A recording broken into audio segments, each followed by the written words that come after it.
Hello friends, स्वागत है आपका हमारे चैनल यूजीसी नेट हिंदी ज्ञान में। तो जैसे कि आप जानते हैं, ये हमारे पीवाईक्यूज की सीरीज चले। आई नो कि पेपर आने वाले हैं और हमारा 6 तारीख को पेपर है, बट ये रिकॉर्डेड क्लास है तो आप इसे बाद में भी देख सकते हैं। ये आपको बाद में भी बहुत हेल्प करेगा, ठीक है। तो पीवाईक्यूज इंपॉर्टेंट क्यों है? क्योंकि 30 to 40% जो हमारा एग्जाम का पेपर है उसमें से जो टॉपिक्स आते हैं वो 30 to 40% पीवाईक्यूज से होते हैं। और यहाँ पे आपको जितने भी पीवाईक्यूज है उसके जितने 4 ऑप्शन होते हैं उसके भी आपको डिस्क्रिप्शन मिलेंगे अगर होंगे तो, ठीक है। इसलिए ये ज्यादा इंपॉर्टेंट हो जाता है। और जितने भी हमारे आज की डेट में भी पेपर बन रहे हैं उसमें 30 to 40% जो टॉपिक्स है वो पीवाईक्यू से रिपीट होते हैं। और मेन जो उनका टॉपिक होता है वो पीवाईक्यूज में जो लास्ट क्वेश्चन आया होता है उससे रिलेटेड ही होता है। तो आप उसे एलिमिनेशन मेथड से कर सकते हैं। तो बिना देरी करे हुए हम अपने पे चलते हैं। हम अपनी क्लास को आगे बढ़ाते हैं और क्वेश्चंस वगैरह पे चलते हैं। मैं आपको बता देती हूँ, मेरा नाम काजल है, मैंने ऑलरेडी डायरेक्ट करा हुआ है और मैं दिल्ली यूनिवर्सिटी में एनरोल है। जितनी सफलता भारतेंदु युग के लेखकों को निबंध रचना में मिली उतनी कविता और नाटक में नहीं मिली। यह कथन किसका है? ये कथन काफी इंपॉर्टेंट है और आपको याद रखना है, क्योंकि अगर अब की बार ये क्वेश्चन ऐसे नहीं आता तो भारतेंदु युग तो एक टॉपिक है ना, तो उससे रिलेटेड आ सकता है। और ये जिसका भी कथन होगा उसकी जगह किसी और का नाम दे दिया और ये कथन रख दिया तो आप क्वेश्चन में दिक्कत कर सकते हैं। स्टेटमेंट वाले में आ सकता है ABCD करके, जैसे मैंने आपको बताया था, पहले भी बताया होगा। ABCD करके आ जाता है ABCDEF, और उसमें से पूछ लेते हैं कि ABC सही है, BCD सही है और CDE सही है या DEF सही है, ऐसे पूछ लेते हैं। आपको पता होना चाहिए। रामचंद्र शुक्ल, हजारी प्रसाद द्विवेदी, रामविलास शर्मा और नंदलाल वाजपेयी। इसको मैं आपको ज्यादा टाइम नहीं दूंगी क्योंकि ये अगर आपको पता होगा किसका तभी आप बता सकते हैं। ये रामविलास शर्मा जी का है। वैसे भी 90% जो है देखिए रामचंद्र शुक्ल का होता है, बट यहाँ पे रामविलास शर्मा जी का ये भी बहुत प्रसिद्ध आलोचक है और नंदलाल वाजपेयी भी बहुत प्रसिद्ध आलोचक है। तो इसमें आप कोई तुक्का नहीं लगा सकते थे क्योंकि ये सारे आलोचक ही हैं। तो आपको याद रखना, भारतेंदु युग के ऊपर ये किसने दिया था? रामविलास शर्मा जी ने दिया था। आंसर देख लेते हैं हम। रामविलास शर्मा का मानना है कि भारतेंदु युग के लेखकों को निबंध लेखन में जितनी सफलता मिली उतनी सफलता उन्हें कविता और नाटकों के क्षेत्र में नहीं मिल सकी। रामविलास शर्मा के एक प्रमुख मार्क्सवादी आलोचक थे। इनकी प्रसिद्ध आलोचनात्मक कृतियां प्रेमचंद 1941। आपको पता होना चाहिए कि जो रामविलास शर्मा है ये मार्क्सवादी आलोचक थे, ठीक है। और इनकी प्रसिद्ध रचनाएं भी आपको पता होनी चाहिए, पूछ ली जाती है। प्रेमचंद 1941, भारतेंदु युग 1943, निराला 1946, प्रगति और परंपरा साहित्य और संस्कृति 1949, ठीक है। आगे बढ़ते हैं।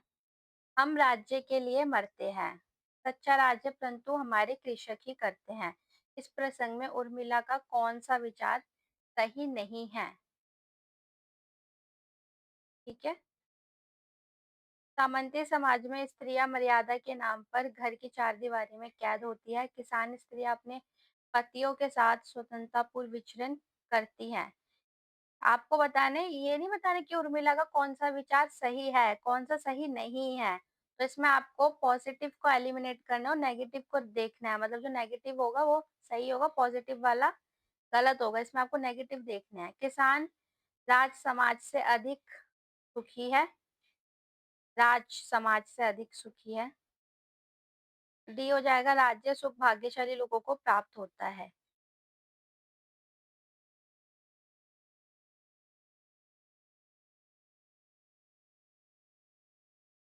देखिए जब वो यहाँ पे बोल रहे हैं कि हम राज्य के लिए मरते हैं और सच्चे राज्य कृषक करते हैं, तो वो कृषकों को ज्यादा सुखी बता रही हैं। तो यहाँ पे राज्य सुख भाग्यशाली लोगों को प्राप्त होता है, ये नेगेटिव हो जाएगा और यही इसका आंसर हो जाएगा। क्योंकि इसमें देखिए उसके लिए लिखा हुआ है कि मतलब सामान्य समाज में स्त्रियां मर्यादा के नाम पर के चार दीवारी में कैद होती है।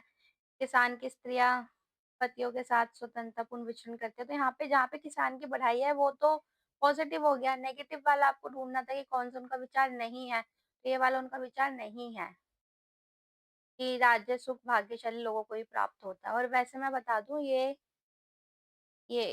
ये एक हमारी कविता में से लिया गया है, ठीक है? हमारे सिलेबस की कविता में से लिया गया है, ठीक है? साकेत में से शायद लिया गया है ये, ठीक है? आगे देखते हैं इसका आंसर। इस प्रसंग में उर्मिला यह विचार व्यक्त करती है कि राज्य सुख केवल भाग्यशाली लोगों को ही मिलता है। यह धारणा सही नहीं है। वास्तव में राज्य के लिए प्राण न्यौछावर करने वाले और उसे सच्चे अर्थों में संवारने वाले किसान ही होते हैं। यह काव्य पंक्तियां मैथिली शरण गुप्त द्वारा रचित महाकाव्य साकेत के नवम सर्ग से उद्धृत है। इसलिए ये इम्पोर्टेंट हो जाता है क्योंकि हमारे सिलेबस का है, ठीक है? इस सिलेबस में से ली गई है, कोई भी ऐसे ही नहीं उठा के ले लिया गया कि ठीक है कुछ भी उठा के ले लिया गया, ऐसा नहीं है। इम्पोर्टेंट है और आपको याद रखना है, ठीक है?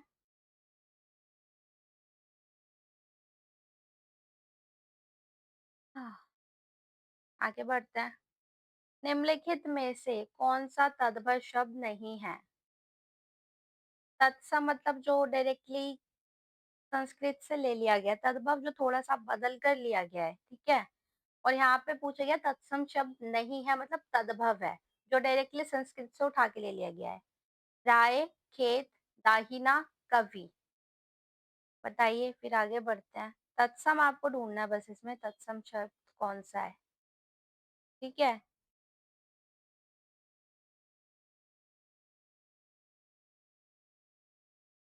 देखिए, इसमें कवि एक ऐसा शब्द है जो तत्सम है, जो संस्कृत में भी कवि है और हिंदी में भी कवि ही है, ठीक है? देखिए, राय का तत्सम हो जाएगा राजा, ठीक है? राजा से राय बना दिया गया है। खेत, क्षेत्र तत्सम में जो संस्कृत वाले शब्द है उसमें क्षेत्र बोला गया है, ठीक है? और दाहिना दक्षिण, देखिए तद्भव कवि जो है तद्भव शब्द नहीं है मतलब ये तत्सम है, ठीक है? तत्सम का मतलब होता है जो संस्कृत से एज़ इट इज़ या सेम टू सेम उठा के ले लिया गया है, ठीक है? नेक्स्ट क्वेश्चन की तरफ बढ़ते हैं। कथन और कारण वाला है, ठीक है? ये एक आपको कथन दिया होगा, उसका कारण दिया गया होगा और आपको टोपी लगा के इसे कंप्लीट करना है। स्त्री विमर्श स्त्री असीमता का समर्थन करता है। कारण क्योंकि वह स्त्रीतर असीमता की परम विरोधी है। यह आपको पढ़ते साथ ही समझ में आ गया होगा कि क्या सही आंसर होगा। ए ए और आर दोनों सत्य है और आर ए की सही व्याख्या करता है। बी ए और आर दोनों सत्य है और आर ए की सही व्याख्या नहीं है। सी ए सत्य है लेकिन आर असत्य है। डी ए सत्य है लेकिन आर असत्य है, ठीक है? तो आपको मैं बता देती हूँ, ठीक है?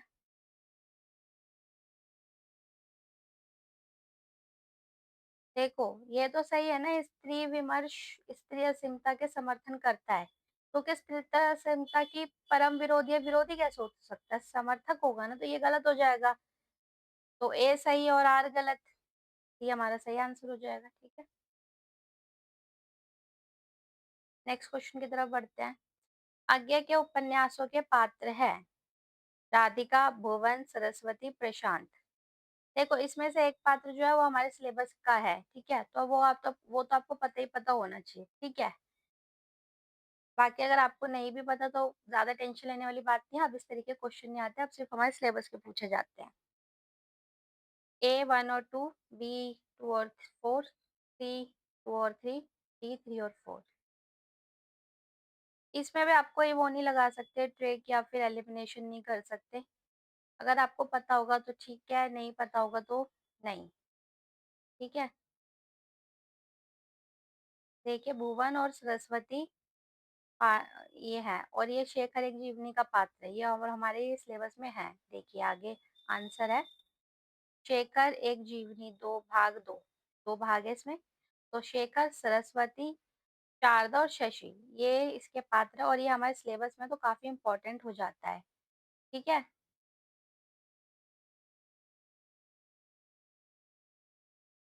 और ये देखिए भुवन नदी के द्वीप उपन्यास में भुवन, रेखा, गौरा और गंधमादन प्रमुख पात्र हैं, ठीक है? बट अब इस तरीके के नहीं आते, सिर्फ हमारे सिलेबस के पूछे जाते हैं। अपने-अपने अजनबी उपन्यास के प्रमुख पात्र सैल्मा, योके हैं, ठीक है? नेक्स्ट क्वेश्चन की तरफ बढ़ते हैं। निम्नलिखित में से मैला आंचल उपन्यास के पात्र हैं कमला, शाहनवाज, सहदेव मिश्र, मिस्र बलभद्र नारायण। नीचे दिए गए विकल्पों में से सही उत्तर का चयन कीजिए। आपको महिला अंचल के पात्र बताने हैं और महिला अंचल हमारे सिलेबस में है, तो इससे तो बहुत ज्यादा कॉम्प्लिकेटेड क्वेश्चंस आने लग गए हैं।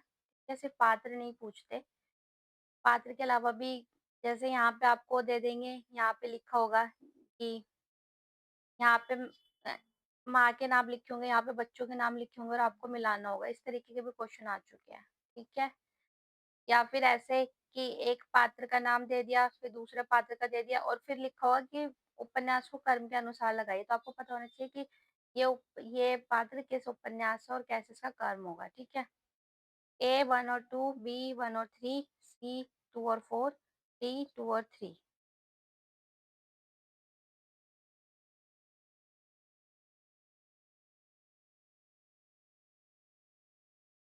देखिए कमला तो बहुत इंपॉर्टेंट पात्र है, ठीक है। और सहदेव मिश्र 1 और 3 किसमें? बी में, बी इसका आंसर हो जाएगा। कमला और सहदेव मिश्र उपन्यास महिला आंचल के प्रमुख पात्र है। इस उपन्यास के अन्य महत्वपूर्ण पात्रों में बलदेव, बावन दास, ये आपको याद रखना चाहिए क्योंकि हमारे सिलेबस में तो ये आएगा। बलदेव, बावन दास, कालीचरण, लक्ष्मी, राम खिलावन, रामदास, रामदास सेवा सदन, सेवादास, राम कृपाल सिंह, डॉक्टर प्रशांत तहसीर और वासुदेव आदि शामिल हैं। क्या ये आपको पता होना चाहिए। महिला अंचल उपन्यासों के लेखक फणीश्वर नाथ रेणु हैं। और इसका आपको डेट भी याद रखना चाहिए कि कब ये लिखा गया था। 1945 ई में ये प्रकाशित हुआ था और ये एक आंचलिक उपन्यास है, क्योंकि स्टेटमेंट में इस तरीके के आ सकते हैं। ये पूर्व के अंचल को इसमें दिखाया गया है, ठीक है। नेक्स्ट क्वेश्चन की तरफ बढ़ते हैं। रामचंद्र शुक्ल के अनुसार शिव सिंह सरोज में गिनाए गए ग्रंथ हैं राम सतसाई, दोहावली, कड़खा रामायण, कवित रामायण, ठीक है। A 1 और 2, B 2 और 3, C 3 और 4, D 2 और 4। अगर आपको नहीं भी पता तो अब आपको पता चल जाएगा ये क्वेश्चन अटेम्प्ट करने के बाद, और आप भी लिख सकते हैं, ठीक है। देखिए इसमें पहला आ जाएगा राम सतसई और कड़खा रामायण, 1 और 2, ए इसका सही आंसर हो। रामचंद्र शुक्ल के अनुसार शिव सिंह सरोज में जिन दो ग्रंथों का उल्लेख किया गया है, राम सतसई और कड़खा रामायण हैं, ठीक है। नेक्स्ट क्वेश्चन की तरफ बढ़ते हैं। मैं चाहता हूँ कि साहित्य संबंधी धारणाएं वास्तविक साहित्य में विश्लेषण के आधार पर बनाई जाए। ये पंक्ति एक साहित्य की डायरी के किस प्रकरण से ली गई है। आपको पता होना चाहिए कि एक साहित्य की डायरी जो हमारे सिलेबस में लगा हुआ है उसमें कितने प्रकरण है, कब उसका प्रकाशन हुआ, उसके लेखक कौन है। और ये तो काफी डीप क्वेश्चन उस टाइम पे आया था, बट अब इस तरीके के आते हैं, ठीक है। ये इजी टू डिफिकल्ट में आएगा, इजी टू मीडियम में, क्योंकि अब इस तरीके के आते हैं तो हो जाएगा। और अगर अब जो ये वाला कथन है अगर वो दोबारा पूछा जाता है तो फिर इजी में काउंट होगा, ना कि डिफिकल्ट में। एक लंबी कविता का अंत, कलाकार की व्यक्तिगत ईमानदारी, तीसरा क्षण, एक मित्र के पत्नी के प्रश्न चिन्ह। बताइए इसका आंसर।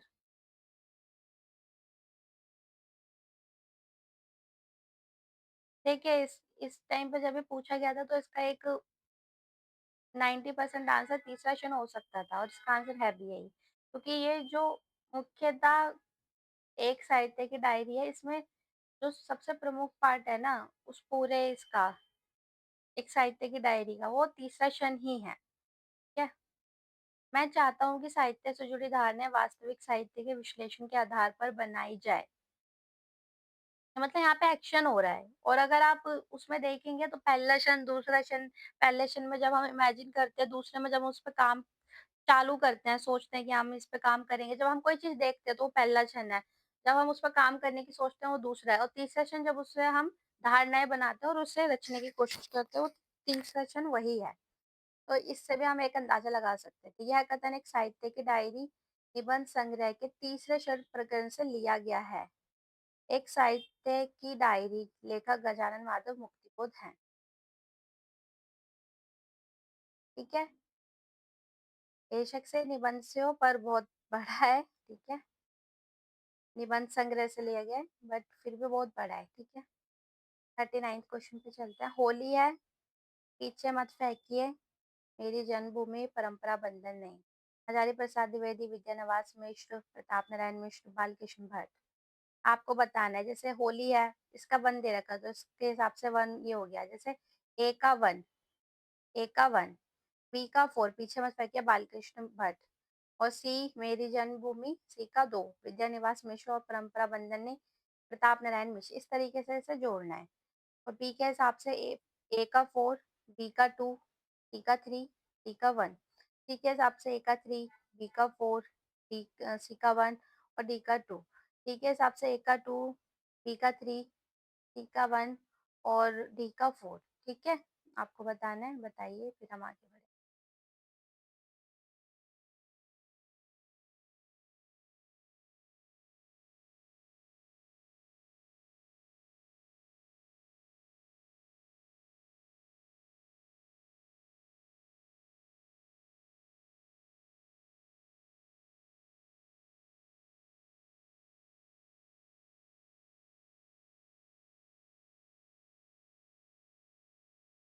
ठीक है। परंपरा बंधन नहीं, ये विद्यानिवास मिश्र का है, काफी फेमस है। ठीक है। तो डी का टू, ये एक ही में सी में।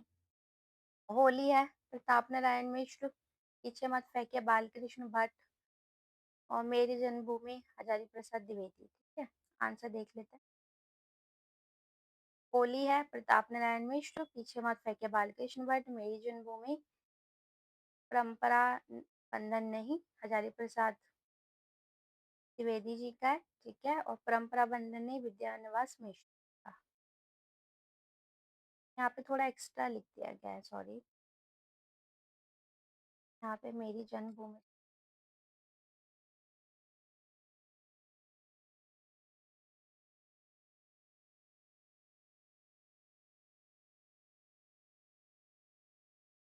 आगे बढ़ते हैं हम।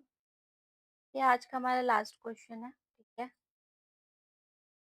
प्राकृत जाके जोई अंग परी, स्वान पूछ कोटि कोटिक लो लाके निकाहु करी। बहुविध चित्र बनाई के, हरि रचो क्रीड़ा, राज जहिना इच्छा झूलबे की, ऐसी बुद्धि के ही पास। थारो रूप देखिया अटकी, कुल कुटुम सज्जन सकल बार बार हटके। गुर नित मोहि प्रबोध दुखित, देखी अचरन मम, मोहि उपज अति क्रोध, तही भी नीति की भावई। नीचे दिए गए विकल्पों का सही उत्तर का चयन करना है। ठीक है। सूरदास, कबीरदास, मीरा, तुलसीदास। आपको बताना है ये लाइनें किसकी है। ठीक है। ए का दो, बी का वन, सी का चार और डी का तीन। बी के हिसाब से ए का तीन, बी का दो, सी का चार, डी का एक।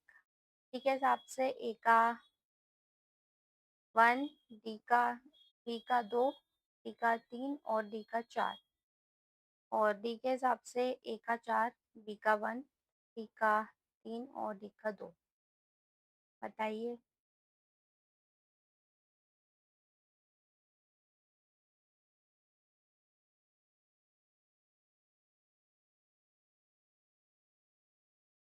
ये जैसे लिखा हुआ है वैसे ही इसका है। प्रकृति जाके सोई अंग पर, ही सूरदास जी का। बहुविध चित्र बनाए, कबीरदास जी का। हारो रूप देखियो अटकी, ये देखो, ये आपको थोड़ा सा राजस्थानी लगेगा, ये मीरा जी का है। ठीक है। पुर नित मोहि प्रबोध दुखित, ये तुलसीदास जी का है। देखिए आगे मैंने रखा भी हुआ है, देखिए। आई होप आपको वीडियो अच्छी लगी होगी। अच्छी लगी हो तो लाइक करें, सब्सक्राइब करें और अपने सवाल और सुझाव दोनों कमेंट बॉक्स में ज़रूर लिखें। और अगर आपको हमसे कांटेक्ट करना हो तो UGC नेट हिंदी@gmail.com पे कर सकते हैं। और किसी भी तरीके की कोई पीडीएफ या हेल्प चाहिए हो तो यूजीसी नेट हिंदी ज्ञान स्लैश 2025 टेलीग्राम को फॉलो कर सकते हैं। नमस्ते, बाय।